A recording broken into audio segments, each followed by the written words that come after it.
सत्राच्या या पॉडकास्टमध्ये मी अनिल मावळे आपलं स्वागत करतो. आपण या कार्यक्रमात आलात आणि आमच्या स्टुडिओमध्ये येऊन आम्हाला उपभोग केलं त्याबद्दल मी आपले अभिनंदन करतो, स्वागत करतो.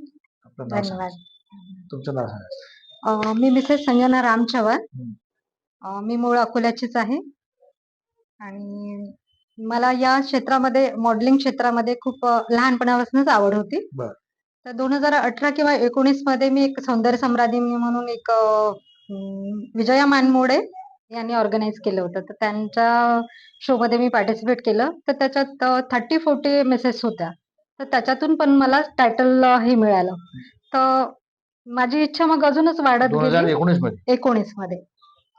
तर मग टायटल मिळालं तिथे थोडी नाराज झाली मी, कारण मी टॅलेंट राऊंड म्हणा, ट्रेडिशनल राऊंड म्हणा, वेस्टर्न राऊंड म्हणा, ते खूप चांगल्या प्रकारे आणि माझी मेहनत होती खूप चांगल्या प्रकारे केलं. घर सांभाळून, मुलांना सांभाळून याच्यातून बाहेर पडले आणि खूप चांगल्याने केलं. तर थोडी नाराज झाली होती की कारण फक्त टायटल मिळालं होतं मला. तेव्हा तुमच्या विवाहाला किती वर्ष झाली? माझ्या लग्नाला तेव्हा तरी 20 वर्ष झाले असणार. अच्छा. हो. 20 वर्षानंतर तुमचा हा छंद सुरू झाला. हो. 20 बरं. वर्षानंतर हा छंद जोपासला मी, कारण मुलं लहान असताना हे काही मला करता नाही आलं. माझ्या मुलींना मी शिक्षण चांगलं दिलं, त्यांना संस्कार चांगले दिले आणि माझ्या 2 मुली आज डॉक्टर आहेत. बरं. याआधी तुम्ही या क्षेत्रामध्ये केव्हापासून आल्या किंवा तुम्ही असं जे कार्य करताय किंवा यामध्ये तुम्ही टीव्ही सिरियल मध्ये असे कुठे आल्यात का किंवा असं काही कार्य नाही, तुम्ही टीव्ही केलंय का? सिरियल मध्ये तर अजून आले नाही. पण बरं. हे जे ब्युटी कॉन्टेस्ट असतात त्याच्यामध्ये मी बरेच 2018 पासून 19 पासून काम करते. बरं. पण मला संधी 2023 मध्ये सीझन 3 मध्ये पूनम प्रोडक्शन, गोकुलपुरे मॅम यांचं पूनम प्रोडक्शन म्हणून आहे, त्या ऑर्गनायझर आहेत. तर त्यांच्या शो मध्ये मी विनर होते. म्हणजे 3 विनर होतो आम्ही. 2024 मध्ये 24 मध्ये. मग 2026 मध्ये जी आता अकोल्यात झाली पूर्ण आता प्रोडक्शनची चीच यामध्ये त्यांचे विनर असल्यामुळे मला 2000 आता हे जे 26 8 तारखेचा जो प्रोग्राम झाला हा. त्यांचा, तर त्यांनी मला इन्व्हाइट केलं, माझं फेलिसिटेशन केलं, मला क्राऊन आणि ग्लॅमरस अवॉर्ड दिलाय महाराष्ट्र लेवलसाठी महाराष्ट्र लेवल. महाराष्ट्र लेवलवर तुम्ही जाताना तुमची पुढची अपेक्षा काय, पुढील अपेक्षा काय आहे तुमच्या? तर माझी अपेक्षा तर आहे बरेच, म्हणजे एखादी ऍड जर मिळाली मला किंवा मग काही नाटकात एखादं काम मिळालं तर माझी ही इच्छा आहे. बरोबर. म्हणजे हे सर्व करत असताना तुम्ही जेवढं तुम्ही हे करताय हं. यामध्ये तुमच्या घरची परिस्थिती म्हणजे घरी तुम्ही किती वेळ देता आणि बाहेर तुम्ही किती वेळ देता, मुलांना किती वेळ देता, घरच्यांना किती वेळ हो. देता? तर हे सगळं करत असताना मी कार्यरत, म्हणजे करत असताना मी घर सांभाळून, मुलं सांभाळून हे सगळं केलंय आणि माझ्या घरच्यांचा बराच सपोर्ट आहे मला. बरं. म्हणजे माझ्या हसबंडचा म्हणा, माझ्या मुलींचा म्हणा, की माझ्या आई वडिलांची त्यांचा तर खूप सपोर्ट होता मला. आता माझी आई नाहीये या जगामध्ये, पण माझी आई आज असती तर ती खूप आनंद झाला असता माझ्या आईला, की माझी मुलगी या महाराष्ट्र लेवलचं अवॉर्ड, ग्लॅमरचं अवॉर्ड तिने जिंकलंय. तर ती वरून बघत असेल तर ती खरंच आनंदात असेल. आपण तिला पण ते सांगू की बाळा चल ठीक आहे, तुमची मुलगी आज महाराष्ट्र लेवलवर आलेली आहे.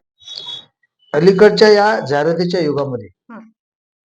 आपण हे बघतोय की चांगले चांगले चेहरे देऊन तिथे जाहिराती केल्या जातात. अच्छा. तर अशा प्रकारच्या कुठल्या जाहिरातीमध्ये तुम्हाला सहभाग घेताना किंवा तुम्हाला जाताना याच्या आधीचे काही अनुभव किंवा याच्या नंतरचे काही अनुभव तुम्हाला येतील, तेव्हा तुमची अपेक्षा काय राहील किंवा तुम्ही काय त्या कंपनीकडून अपेक्षा करू शकता? माझी अपेक्षा हीच राहील की मला एखादी ऍड मिळाली तर मी तर म्हणजे आनंदातच राहील. नाही आजची जी ग्लॅमर आहे, आज जे ओके. तुमचं आज जे जाहिरातीचे युग आहे, या युगामध्ये तुमच्या अपेक्षा कशा असतील? कारण का की जी आजची पोझिशन आहे, तुम्ही आता महाराष्ट्र लेवलवर आले. हो. उद्या जर तुम्हाला म्हटलं की आम्हाला एखाद्या कंपनीत तुम्हाला काय म्हणतात ब्रँड निवडला तुमचा, की तुम्हाला हे जावं लागते, तर तुम्हाला अकोला सोडावं लागेल किंवा शहर सोडावं लागतील किंवा तुम्हाला तिथे जावं लागेल. तर इथली तुमची राहण्याची पद्धत आणि तिथची राहण्याची पद्धतीमध्ये किती अंतर जाईल किंवा तसा तुम्हाला वेळ देता येईल का तुमच्या कुटुंबाला सांभाळून? नाही, मी प्रयत्न करेल आणि मी आता इथपर्यंत जे आलेली आहे ते माझ्या टॅलेंटवर आलेली आहे. माझ्यातला जो टॅलेंट त्यांनी बघितलाय आणि त्या टॅलेंटवर आलेली आहे. आणि याच्या पुढे पण मी प्रयत्न करेल. सदराच्या या पॉडकास्टमध्ये तुमचं पुन्हा स्वागत करतो मॅडम. तुम्ही मला एक सांगा की विदर्भातून एका छोट्या गावातून तुम्ही आलात आणि विदर्भामध्ये तुम्ही विनर झालात. विदर्भातून तुम्ही महाराष्ट्र लेवलवर गेले. हा. यापुढे तुम्ही आता इंडिया लेवलवर जाल, मिस इंडियामध्ये जाल, मिस सिटीमध्ये जाल किंवा मोठ्या मोठ्या सिटीमध्ये तुम्ही काम कराल यामध्ये. तर यामध्ये तुम्हाला काम करताना जाहिराती वगैरे मिळतील किंवा जाहिरातीचे जाहिरातीचे तुम्हाला ऍडव्हर्टाईज तुम्हाला करावं लागणार आहे. ज्या संस्थेतून तुम्ही आलाय किंवा ज्या पुन्हा प्रोडक्शन म्हणून तुम्ही आलात, तर यांचं तुम्हाला पुन्हा सहकार्य लागणार आहे. हे तर सहकार्य करताय, पण तुमच्या घरातून तुम्हाला काय यामधनं मदत मिळते? तुमचे पती तुम्हाला कसं आहे? तर हे सगळ्यात चांगला क्वेश्चन केलं तुम्ही. हे म्हणतात ना एक म्हण आहे ना, स्त्रीच्या मागे एक पुरुषाचा हात हात असतो. तर हे माझ्या मागे माझ्या मिस्टरांचा खूप मोठा सपोर्ट आहे. त्यांच्यामुळेच त्यांचं 101% आणि ते खूप पॉझिटिव्ह आहेत. म्हणजे या बाबतीत तरी आणि मला खूप सपोर्ट करतात. पण तुम्हाला मिस इंडियासाठी जेव्हा पाठवतील ते, पण मिस वर्ल्डसाठी जर जायचं काम पडलं तर हो. तुमच्या घरचे लोक काय तुम्हाला नाही, मला सपोर्ट करतील. हे करतील? असे म्हणजे त्यांच्याचकडनं प्रेरणा मिळते मला माझ्या हसबंडकडून. बरं. त्यांच्याकडून मी खूप काही शिकले आतापर्यंत. कारण मी वयाच्या 19व्या वर्षी माझं लग्न झालं. तर जे काही शिकले सगळं त्यांच्याकडनं शिकले. तर त्यांच्या सपोर्टमुळेच मी आज इथे आहे तुमच्या समोर. आणि या सर्व बाबतीत किंवा या सर्व गोष्टींमध्ये तुमच्या समाजामध्ये जी काही एक भावना असते हो. की स्त्रीने कुठे राहावं, कुठे जावं, तर यामध्ये तुमच्या घरचे लोक किंवा तुमच्या कुटुंबातले, तुमच्या समाजातले काही मंडळी असतील, तुम्हाला कसे मदत करतात किंवा तुम्हाला ते कोणत्या अपेक्षेने तुम्हाला बोलतात? नाही ते कारण तुमच्या समाजामध्ये फार कमी अशा प्रकारचे या काय म्हणू आपण त्याला की सौंदर्य स्पर्धेमध्ये लोक नाही आहेत.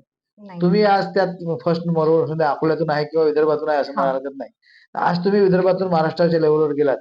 महाराष्ट्रातून तुम्ही मिस इंडियामध्ये जावं, मिस वर्ल्डमध्ये जावं अशी आमची अपेक्षा आहे. ते थँक्यू. अशी ही अपेक्षा करताना अकोल्याला कुठेतरी तुम्ही मागे ठेवणार नाही किंवा अकोल्याचं नाव तुम्ही पुढे आणाल हो. अशी आमची अपेक्षा आहे. आणि सत्यनारायणच्या माध्यमातून आम्ही ही अपेक्षा तुमची बघतोय आहे. तर त्यातून सत्यनारायण सुद्धा आमचा मुलाखत घेतली होती म्हणून तुम्हाला ते एक केव्हा तरी आठवण येईल. परंतु या गोष्टीसाठी हे सगळं करत असताना तुम्हाला तुमच्या मागचे जे दिवस आहेत तुमचे ज्याला तुम्ही जिथून तुम्ही सुरुवात केली होती हा. शाळेतून म्हणा किंवा त्याकडे तुम्ही कसं बघता? ते मागचे जर दिवस आठवले तर त्याच्यातून पण मी शिकतच गेले.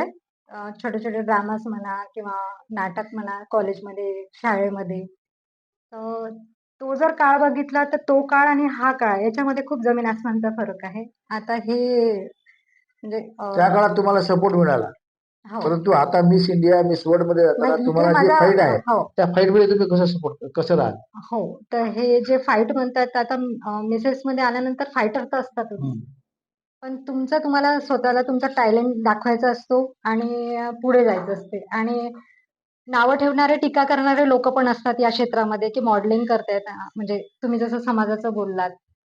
आणि काही लोक नाही म्हणजे स्तुती पण करतात आणि खूप त्या दिवशी तर ज्या दिवशी मला हा अवॉर्ड मिळाला आणि क्राऊन मिळालं तर मला 200-300 मेसेजेस आले सगळ्यांचं असं म्हणजे खूप कौतुक केलं माझं आणि मला कॉल्स पण आले की खूप चांगलं झालं म्हणून. तर तो खूप अभिमान वाटतो, खूप चांगलं वाटतं आणि आतमधून एक चांगली पॉझिटिव्हिटी वाइब्स मिळते, की नाही आपण काहीतरी केलंय आणि काहीतरी करतोय आणि याच्या पुढे पण जाऊ इंटरनॅशनल लेव्हलचे पण शो करायची इच्छा आहे माझी. आज तुम्ही ज्या क्षेत्रात तुम्ही आता महाराष्ट्र लेवलवर आलात, हो. तुमच्या मुलींची काय अपेक्षा तुमच्याकडे? माझ्या मुली तर म्हणजे त्यांच्यासाठी मी रोल ऑफ मॉडेल एक हिरोईन आहे त्यांच्यासाठी. तर ते माझ्याकडून खूप काही शिकतात आणि मी त्यांच्याकडनं शिकते. तुम्ही जेव्हा या क्षेत्रात आलात हं. तेव्हा तुम्ही एक जिजाऊचा रोल केला होता. हां. तर त्या जिजाऊच्या रोलवर इतर बाबतीत किंवा जाणता राजा या क्षेत्रात जाणता राजा या नाटकामध्ये तुम्हाला असा रोल मिळाला होता की तुम्ही जिजाऊचा रोल कुठल्या शिवाजी महाराजांच्या कुठल्या याच्या नाटकामध्ये घेतला होता? युवक अवस्थेमध्ये असतो शिवाजी राजे अच्छा. आणि तेव्हा जिजाऊ त्यांना तलवारबाजी शिकवते. तर तो एक पार्ट, तो एक रोल माझ्यासाठी खूप महत्वाचा होता आणि मला अभिमान वाटतो की आपण म्हणजे आपल्या महाराष्ट्रात आहो आणि एक मला जिजाऊचा रोल एक खूप वेगळंच म्हणजे फिलिंग झालं. फिलिंग खूप वेगळं होतं ते माझ्यासाठी. तर खूप प्राउड वाटलं मला की आज मला आजवरच्या प्रवासामध्ये तुम्ही महाराष्ट्र मिस महाराष्ट्रामध्ये तुम्ही येऊन पोहोचलात. तुम्ही याचं श्रेय कोणाला द्याल? तर हे श्रेय मी माझ्या हसबंडला देईन हां. आणि माझ्या गुरु म्हटलं तरी चालेल पूनम मॅडम.